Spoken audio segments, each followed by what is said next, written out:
Hi viewers, welcome to our channel. ప్రస్తుతం మనతో పాటు దామో బాలాజీ గారు సీనియర్ జర్నలిస్ట్ ఉన్నారు. వారితో ఒకసారి మాట్లాడదాం. సార్ నమస్కారం సార్. నమస్తే. సార్, బీజేపీ బిల్లులకు వైసీపీ పైనే వ్యతిరేకత చూపిస్తున్నప్పటికీ లోపల మాత్రం సపోర్ట్ చేస్తుంది అని అంటున్నారు సార్. అంటే బీజేపీ బిల్లులో అది వక్ఫ్ బిల్లు కానివ్వండి, లేకుంటే జమిలీ ఎన్నికల బిల్లు కానివ్వండి, వీటిపైన ప్రెస్ మీట్లు పెట్టి వ్యతిరేకత చూపించేశారు. కానీ ఇవి పార్లమెంట్లో వచ్చినప్పుడు మాత్రం సపోర్ట్ చేస్తాం, ఓటింగ్ వేస్తాం అన్నట్టుగానే వైసీపీ ప్రవర్తిస్తుందని, బీజేపీకి సరెండర్ అయిపోయిందని, కేసులకు భయపడే ఈ విధంగా చేస్తుందని చెప్పేసి కూడా అంటున్నారు సార్. దీనిపైన మీ ఒపీనియన్ ఏంటి? అంటే మనకి ఆంధ్రప్రదేశ్ నుంచి 2 పార్టీలు ప్రధానంగా తెలుగుదేశం, వైసీపీ. ఈ 2 కూడా గత 10 ఏళ్ల నుంచి హ్మ్. మోడీకి సరెండర్ అయిన పార్టీలే. అందుకని ఉండవల్లి ఏం చెప్పాడు, అన్ని రాష్ట్రాల కంటే కూడా బీజేపీ బలం ఆంధ్రప్రదేశ్‌లోనే ఎక్కువుంది అని చెప్పాడు. ఎందుకంటే 25 ఎంపీలకి 25 బీజేపీ అకౌంట్‌లకే పోతాయి. ఎవరు గెలిచినా బీజేపీకి సపోర్ట్ చేస్తారు. తెలుగుదేశం ప్రతిపక్షంలో ఉన్న బీజేపీని సపోర్ట్ చేసింది. ఇప్పుడు తెలుగుదేశం కూటమిలో ఉంది కాబట్టి అనివార్యంగా బీజేపీని సపోర్ట్ చేస్తుంది. సేమ్ ప్రిన్సిపల్ వైసీపీకి కూడా వర్తిస్తుంది. వైసీపీ ప్రతిపక్షంలో ఉన్నా, అధికారంలో ఉన్నా అక్కడ బీజేపీనే సపోర్ట్ చేసింది. దీనికి ప్రతిఫలంగా చంద్రబాబు కి యాంటీగా జగన్కి బీజేపీ సపోర్ట్ చేసింది. చివరికి చంద్రబాబుని జైల్లో పెట్టడానికి కూడా బీజేపీ జగన్కి అనుమతి ఇవ్వడమా, లేకపోతే వాళ్లే ప్రెజర్ చేసి అరెస్ట్ చేయించారని ఇంకొక వాదన కూడా ఉంది. ఏదేమైనా జగన్కి అండగా బీజేపీ నిలబడింది.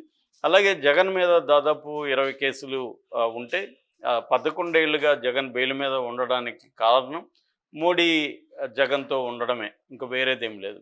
అది ఒక రకంగా క్విడ్ ప్రోకో. నేను నీకు సపోర్ట్ చేస్తాను, నువ్వు నాకు సపోర్ట్ చేసుకో. నేను నీ వీపు గోకితే నువ్వు నా వీపు గోకు అన్న ఒక క్విడ్ ప్రోకోనే ఇక్కడ కనబడుతుంది. అది తెలుగుదేశం విషయంలో వాస్తవమే, జగన్ విషయంలో వాస్తవమే. ఇక్కడేదో జగన్ ఒక్కడే బీజేపీతో కుమ్మక్కయ్యాడు, తెలుగుదేశం కాలేదా? తెలుగుదేశం కూడా అయింది. ప్రతిపక్షంలో ఉన్నప్పుడు జగన్ని విమర్శించారు తప్ప కేంద్రం నుంచి ఫండ్స్ రాలేదని ఉద్యమాలు చేయడం కానీ, దీక్షలు చేయడం కానీ ఏవి చంద్రబాబు చేయలేదు కదా.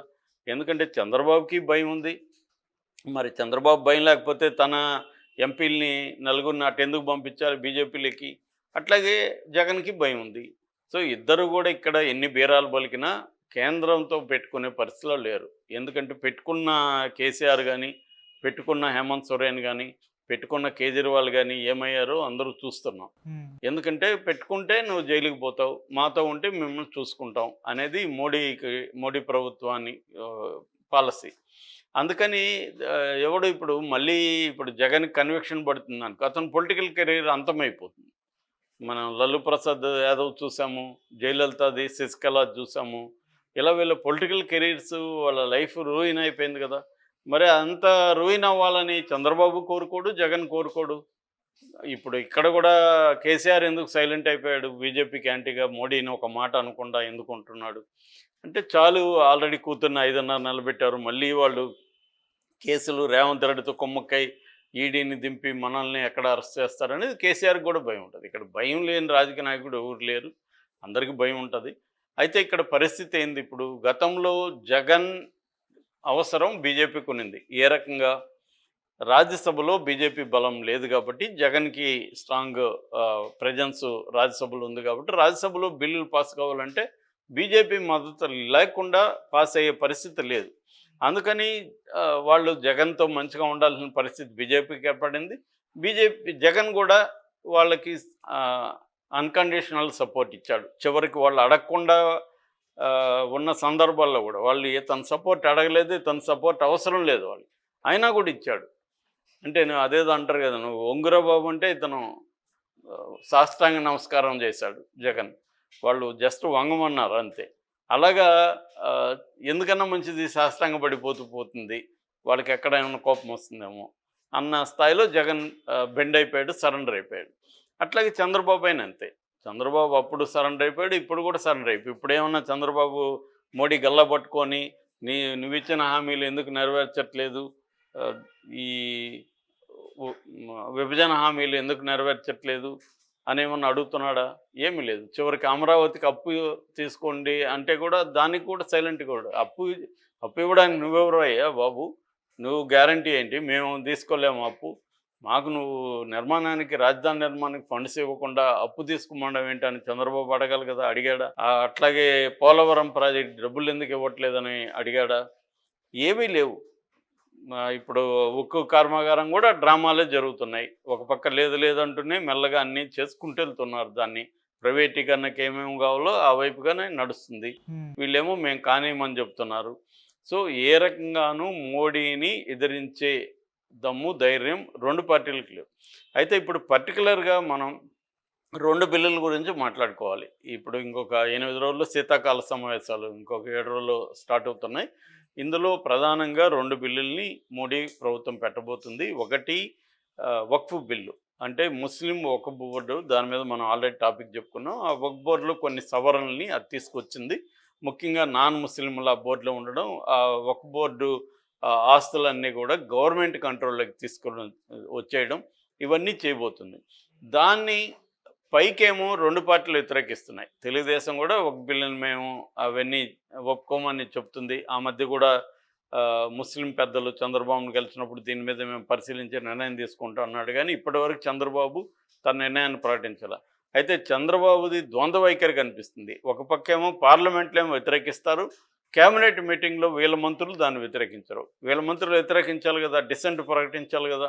అది చేయరు. పార్లమెంట్‌లో ఏమో వ్యతిరేకిస్తున్నట్టు ఉంటారు. మరి ఇప్పుడు ఆ బిల్లుకి చంద్రబాబు మద్దతు ఇవ్వబోతున్నాడా లేదా అనేది ఇప్పటివరకు ఆయన అనౌన్స్ చేయలేదు. రెండవది జగన్. జగన్ ఆల్రెడీ విజయసాయిరెడ్డి క్లియర్‌గానే చెప్పాడు పార్లమెంటరీ కమిషన్‌లో ఈ 9 సవరణలు, 9 సవరణల్ని మేము వ్యతిరేకిస్తున్నామని జగన్ కూడా లేఖ రాశాడు. క్లియర్‌గా జగన్ ఈ సవరణలు తమ కొన్ని ముస్లిం పెద్దలు ఇతర పార్టీలు వ్యతిరేకిస్తున్నది, వైసీపీ కూడా వ్యతిరేకిస్తున్నట్టు ఓపెన్‌గానే ప్రకటించారు. కాబట్టి ఇప్పుడు అదే వీళ్ళు చెప్పిన 9 గాని అలాగే ఉంటే ఖచ్చితంగా వైసీపీ యాంటీ ఓటు వేస్తామని కూడా వాళ్ళు ప్రకటించారు. అది కూడా తేలిపోతుంది కదా! పార్లమెంటరీ సమావేశాలు వచ్చినప్పుడు ఆ సవరణలు అలాగే ఉంటే మార్చకుండా వైసీపీ సపోర్ట్ చేస్తుందా లేదనేది మనకి వైసీపీ వ్యవహారం కూడా తేలిపోతుంది. హ్మ్. ఇక చంద్రబాబుది ఇంకా తేలలేదు. చంద్రబాబు కూడా అక్కడ తేలిపోతుంది కదా! నాకు తెలిసి చంద్రబాబు అయితే 100% సపోర్ట్ చేయాల్సిందే. ఆయనకి మార్గం లేదు. జగన్‌కి కనీసం మార్గం ఉంది. ఎందుకంటే ఇప్పుడు జగన్ అవసరం ఎట్లాగో మోడీకి లేదు. జగన్ మోడీకి మద్దతు ఇచ్చినా ఇకపోయినా మోడీ అనుకుంటే జగన్ జైలుకెళ్తాడు. కాబట్టి మోడీకి జగన్ మద్దతు అవసరం లేదు.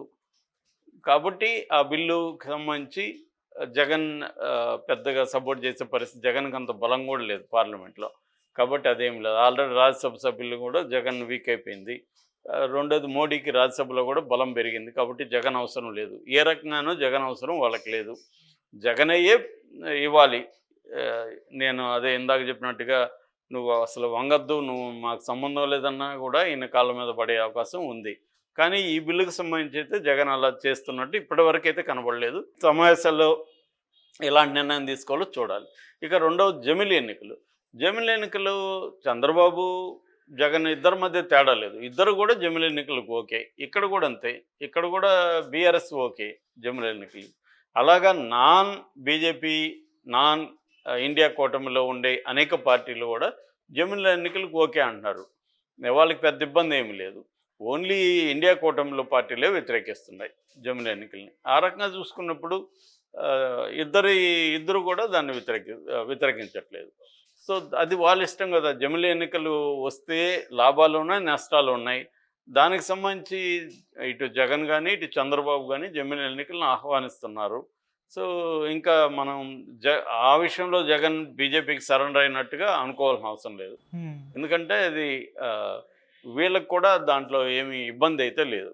కాబట్టి ఓవరాల్‌గా ఇప్పటికి కూడా అంటే